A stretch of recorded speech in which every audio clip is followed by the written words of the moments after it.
Borderlands 2 was released with 4 Vault Hunters, and eventually 2 more were added for a total of 6 playable characters. One of the most requested features in every Borderlands game is more Vault Hunters.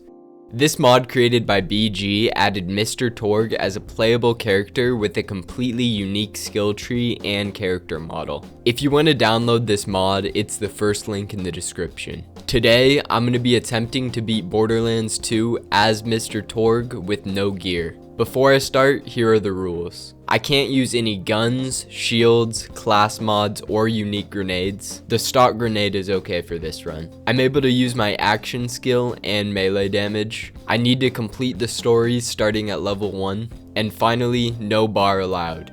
It's time to start the run now.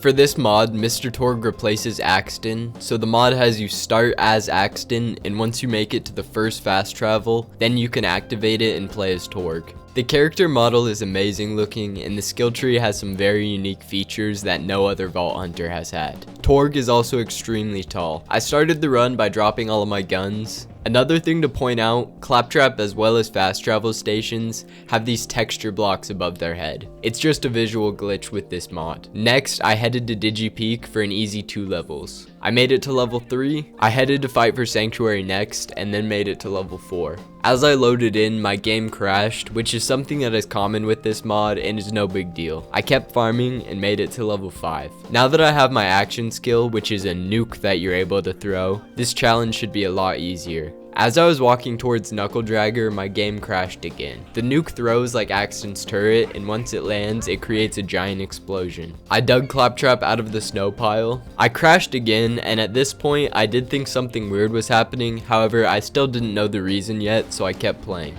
The Knuckle Dragger fight was difficult. I picked up Claptrap's eye, and as I was waiting for Claptrap, my game crashed again. Right around the same spot, my game crashed again. But don't worry, the whole video won't be like this. I figured out why this was happening not too long after. One of the bugs in this mod is if you don't have any weapons equipped, your game will crash. Because of this, I decided to give myself a level 0 gray Torgue pistol. I also binded my shoot button to L. I made it into Liarsburg and was taking out marauders in one punch. I threw a nuke and took out the town's population. I met Hammerlock and he fixed up Claptrap for me. I turned in the mission to Hammerlock, and as a reward, he gave me a beautiful shield that I immediately dropped. I was escorting Claptrap to Captain Flint's ship and blowing up bandits along the way. Making it to the Boom Boom fight now, I tossed a nuke and made quick work of Boom and Boom. I made it to level 6. I saved Claptrap from his bandit captors. I was face to face with Captain Flint now, and I tossed a nuke up at him. The nuke action skill also has a great amount of knockback, so much so that it threw him off of his ship. While he was down there, I waited for my nuke to be ready, and once it was, I lined up my throw and sent a nuke hurling down at him. It landed in the water, killing him and getting me up to level 7. I picked up the adapter. While I was taking out Corporal Reese's attackers, I might have nuked him as well, so that was something I forgot to account for. Next, I picked up the power core and finally made it to Sanctuary. I found an echo that pointed me to Frostburn Canyon. While I was heading there, I noticed Savage Lee spawn, so I took him out and made it to level 8. I switched over to more melee damage now. The skip was way easier with Torgue because of the movement control. I let Lilith take care of the bandits while I hid and occasionally threw a nuke. She needed her fix after a long fight. After that, I turned in the mission. There are completely unique class mods, however, I can't use them for this run. Next, I headed to the dust to collect car parts. I picked up the 5th one and headed to Ellie's garage to build it. I tricked the bloodshots with my sparkly whip. Badma caught me off guard and absolutely tanked the nuke damage. I had no chance at a second wind. I hopped in the gunner's seat and was able to do a little bit of damage to him. The second nuke I threw brought his health bar to less than 10%. The final blow was dealt by my hands. Bad Maw was dead, and I picked up the bridge key. I needed a few more levels before I went through Bloodshot Stronghold. I would hide until my nuke was ready, and then take out Bad Maw. This run, I hit level 10. I switched back to the explosion skill tree and maxed out killing nuke. A few runs later, I made it to level 11, and then put my new skill point into double nuke. Now that I was able to throw 2 nukes, it made leveling up much quicker. I was able to make it to level 12 in no time at all. I got to level 13, and not too long after, I made it to 14. I tossed a nuke and thought that it was going to get flushed away, but it took out almost everything. Mad Mike was the next target to meet the nuke. I found Roland in jail, and boy is he cool. Immediately after, he got captured again. I made my way through the bloodshot ramparts and finally found Warden. The first nuke that I threw took off almost all of its shield. I went up and started punching Warden. I figured once I got the shield to break, my second nuke could take care of the rest. I thought that it would be fitting for this run to complete the Torgue Headhunter pack. Once I made it down to the stage, I noticed that this guy could be my twin. We look scarily similar. He opened up the door for me and I made my way into the kitchen. My first step was killing the chef. This fight looked like it came straight out of Looney Tunes. I climbed up the ladder to this top section, and for some reason the chef let me throw nukes right down at him like the Roadrunner dropping anvils. This was the only point in the run where I had to disable the Torgue mod. The Torgue camera wouldn't explode because there's a skill that lets you get supported by them. I disabled the mod and loaded in as Axton. Almost instantly, the Torgue camera flew back and opened up the door. I loaded back in with Torgue and picked up the first skag meat to the second skag. The nuke made it way too easy to take out the tributes. I 360'd and grabbed the last one. I grinded up all the skags and now I needed to find the poison. I made it over to the Stabber Jabber nest, then I beat up a few of the oversized mosquitoes. But then I realized they needed to be slagged first. While this oven did give me a slag gun, I couldn't use it, so I needed to think of something else. There's a slag laser a little further down the skill tree. I'll be back once I can get this skill. I arrived in Tundra Express and had to do some shopping for Tina. I made it into the workshop where Tina was gonna make me 2 missiles. I set them both up and waited. Even Torgue can't survive getting hit by a train. I made it to the end of the line where I found Wilhelm waiting for me. After 2 nukes, he was at about half health. Just like the other bosses, I needed to be patient while my nukes regenerated. Luckily, there was a spot where I wouldn't get hit by anything. I peeked out the corner and threw my first nuke, taking his shield off. The second one exploded Wilhelm into a million pieces. I grabbed the power core. This part of the game is boring, so here's the quick version. I got teleported out of Sanctuary. I turned in the mission, but then went around the fridge. I drove into the Highlands, and then through the outwash back door. Sanctuary wasn't on the fast travel anymore. I made it across the waterway, and now I'm fighting a constructor. The nuke I threw down did a decent amount of damage, but now I'm in fight for your life and had to punch out the constructor. The Thresher was the next obstacle in my way. I played the fight safe, and it was over quickly. I also leveled up to 16, which means I finally have access to the slag laser beam. I snagged the beacon. One of the best melee skills lets you have an explosive punch, which sets off a nova, dealing a ton of damage. I took out the last badass loader. He kinda just stood there. The beacon came down not too long after, and I fast traveled back to Sanctuary. I made it back to the Stabber Jabber nest, and the slag laser definitely worked when it came to slagging the mosquitoes. On my second go, I was able to take out 2 Stabber Jabbers with 1 laser. I grabbed the second one and then the final poison gland. I had to hold off the chefs by any means necessary while I waited for the Waddle Gobbler's meal to finish cooking. I got a bit too close the first time. On my second attempt, I kept a good amount of space between us. I was using my nuke and laser only now. I played hide and seek, walking around this rock, waiting for my nuke to be ready. I tossed out my second nuke and hit him with the slag laser right after. Third time's the charm. I took down the Waddle Gobbler and hit level 17. I talked to my twin again and he seemed pretty happy for me.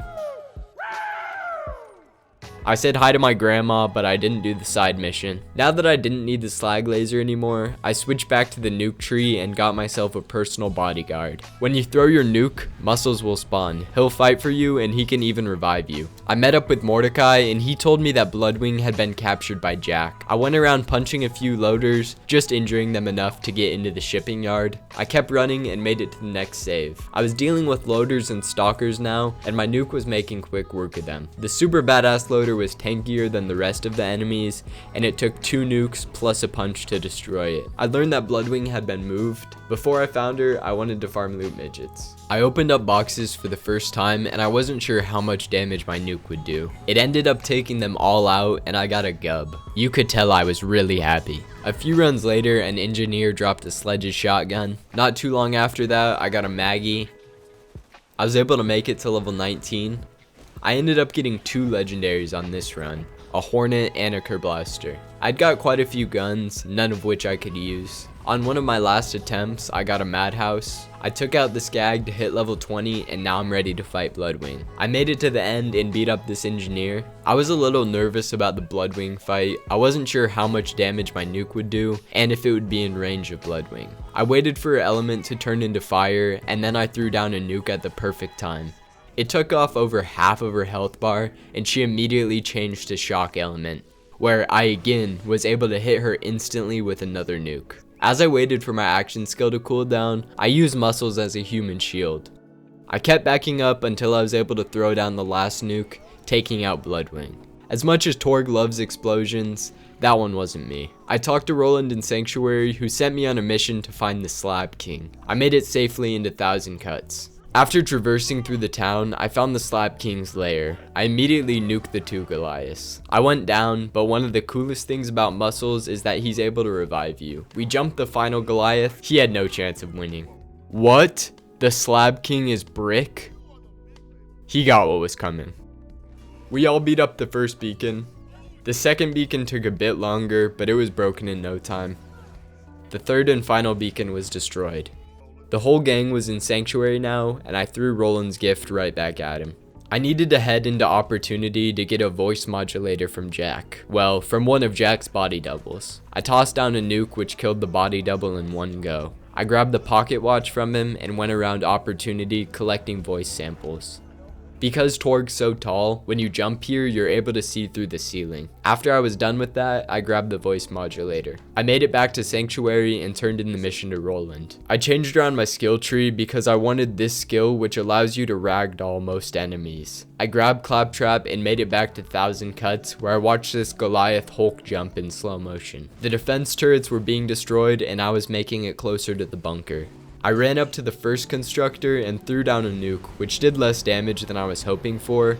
However, I was 4 levels under. I ended up going down, but got an easy second wind.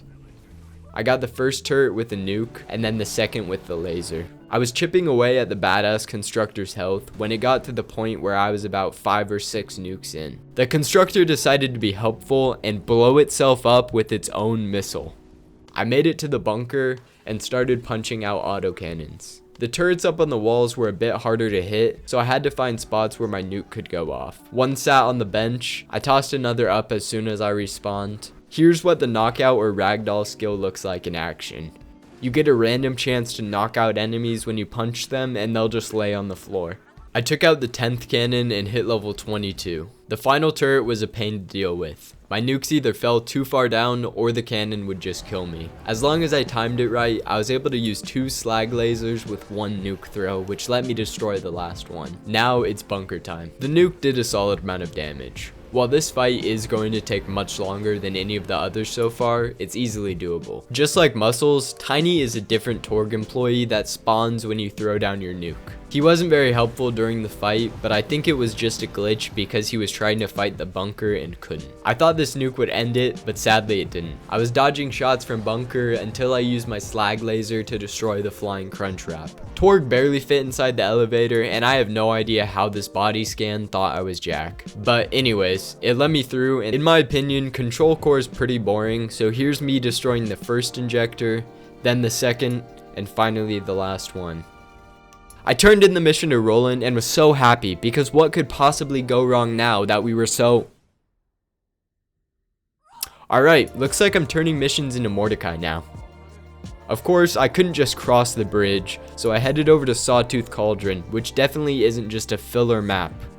The ambush commanders are usually the hardest part of this area, especially when you're underleveled. I was able to take out the first one and then started knocking down the second one. I took him out next.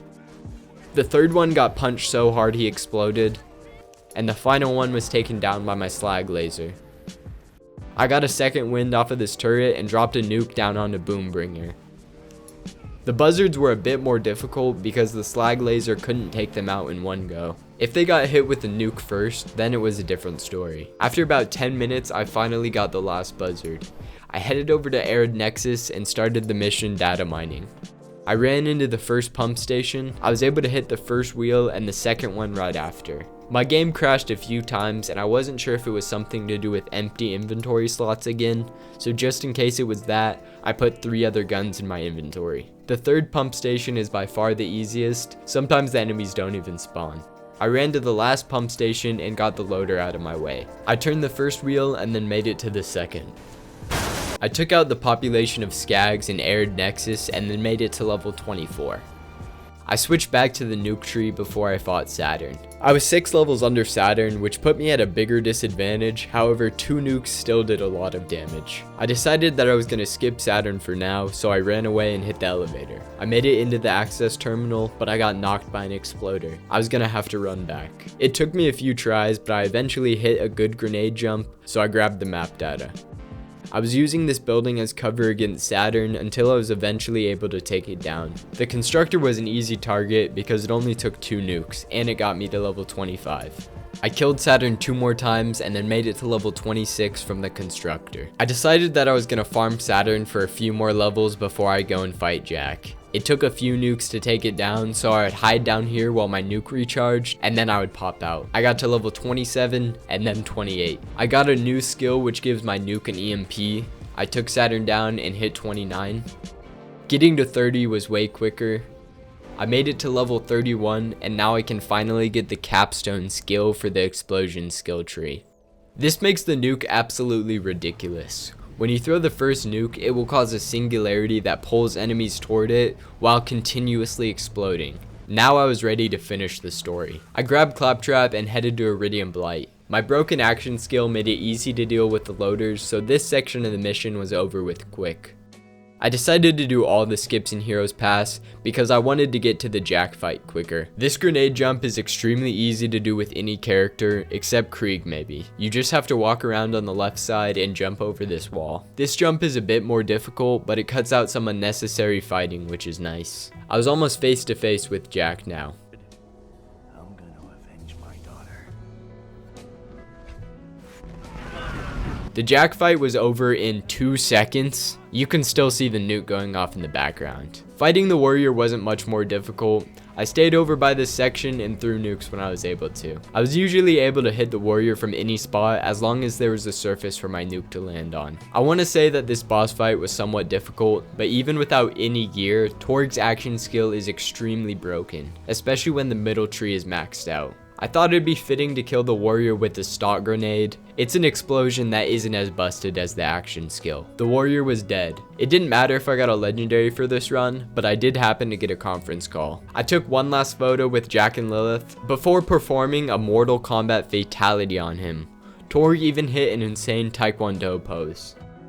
I touched the vault key, making it to level 32 and completing normal mode. It is possible to beat Borderlands 2 as Mr. Torgue with no gear, and honestly, it's a pretty easy but very fun challenge. I had a great time playing this mod and I highly encourage you to check it out. It's linked in the description. If you enjoyed the video, consider leaving a like and subscribing. Also leave a comment. I respond to most and read them all. Have a great rest of your day. See ya.